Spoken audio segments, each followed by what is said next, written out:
Hi everybody, it's Jody Weiner with you again. It's my 5th video, and before I say anything else about this video, I want to assure all my subscribers, especially that girl Sarah on 06, who has asked me to make sure that I do a poem in this video. And so I've got a poem, and I'm going to read it at the end of the video, okay? So don't worry about the video, and don't worry about the poem. It's definitely coming at the end of the video, because at the end is the best place for a poem, okay?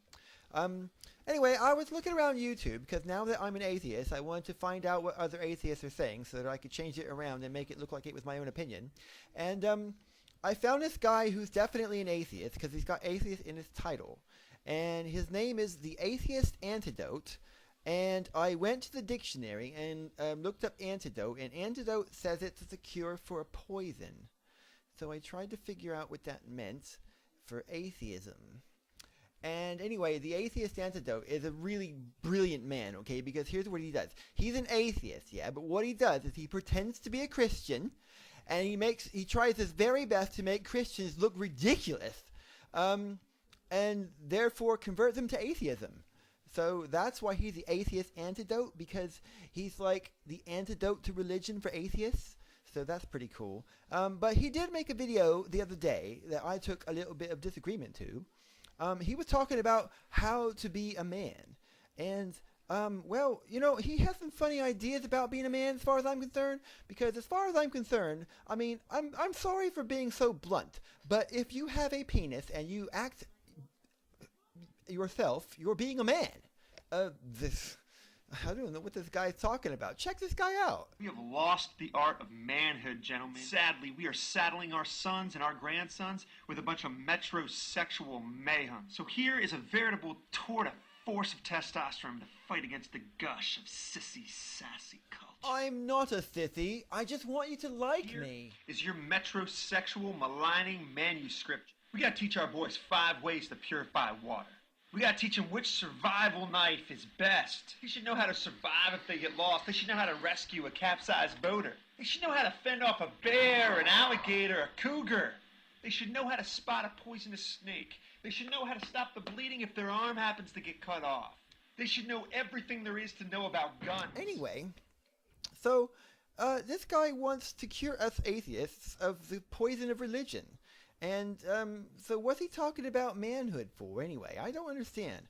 They should know how to die a good death like Davy Crockett. Listen to me, if you're not politically incorrect about 95% of the time in your life, you're doing it wrong.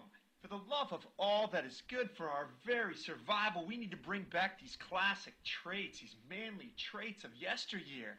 John Wayne, you know, we need them back.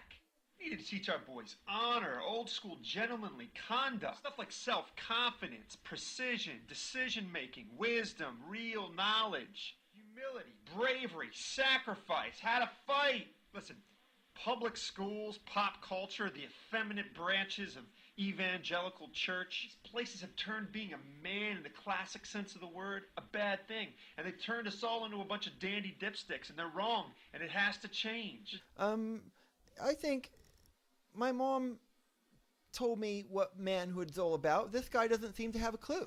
I asked my mom, what does it mean to be a man? What makes a man a real man, Mom? That's what I said. And my mom said, a real man knows where the magic button is and knows how to use it. And I said, oh. Well, Mom, could you tell me where the magic button is, please? Because I like to know, because I would like to make sure that I can be a real man. And my mom said, no, mommies are not allowed to show their sons where the magic button is because that makes them a mommy's boy. And I don't want to be a mommy's boy. So I said, okay, Mom, well, what do I do? And she said, well, you will know that you are a real man when you find the magic button on your own. And you will know when you find it. And I said, oh, can you give me a clue? Could you tell me what color the magic button is? And she said, no. And I said, could you tell me how big it is? And she said, no. And I said, well, if you can't tell me how big it is, and if you can't tell me what the color of it is, can you tell me how do I know when I find it? And she said, you'll know when you find it, and if you don't find it, you won't know. So I'm a bit confused about that, but my mom says it has to do with the magic button.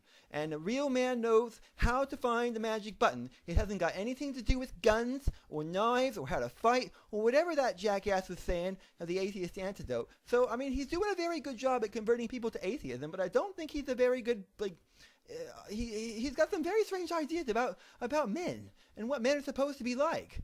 Whether you want to hear it or not, what we need men who are protectors. We need men who are hunters. We need men who want to be William Wallace. Men are men. If you have a penis, you're a man. What's the issue? I don't get it. Anyway, so I just wanted to warn everybody about this atheist antidote guy because I don't quite think he's quite old there upstairs. I mean, he seems like a nice guy, but his actual name is not the atheist antidote. His actual name, are you ready for this? His actual name is Brock Lolly, like the vegetable. I mean, Brock Lolly.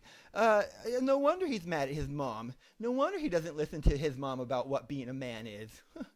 How could she name her kid Brock Lolly? I don't even know. Anyway, I'm very sorry. I didn't mean to get off subject. I'm gonna leave that guy alone now because I think I've made the point about him not understanding manhood very well. So I'm going to go over here now and look at this poem, which I prepared earlier. Well, actually, I read this poem. I mean, I wrote this poem. Must have been 3 years ago now, when I was like 25, and I was, it was a bit of a weird time for me. I do have a lot of weird times. I think this one was like right after my mom was coming out of a bit of a stupor. Anyway, this poem is called Subsubism.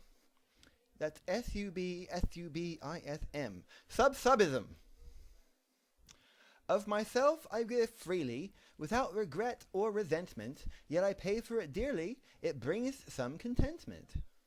And I wonder how I am, who I am, what I am, kidding myself, thinking that I understand. I feel like a shattered mirror, still in its frame. When I look into myself, I don't know my name. Everything is broken and shaken. The world tilts, and I am falling over. Though I am often mistaken, I am falling over. I'm falling over, and I may never recover. Some things once opened can never be closed, and once placed in the way shall remain. Times like now are times such as those. I cannot surrender to strain. The load that I carry... Hang on, I missed a place. Hang on. The load that I carry, the choices I've made, have helped me define why I am here. But when I'm weak and in need, there's nothing I can do, and nowhere to turn. There are no more pages, but the story isn't done. Who's writing this script anyway? Give me back my life and go away! That's the end of the poem. I think I must have got distracted at the end. It was a long time ago, and I was going through some weird stuff. So, I'm sorry if the end didn't make sense, but I think the end actually sort of ties it all up in kind of an interesting way. Anyway, this is my first video about, like YouTube events and stuff and people, and I hope that you like me. And if you do like me, please hit the subscribe button because that will mean that you like me.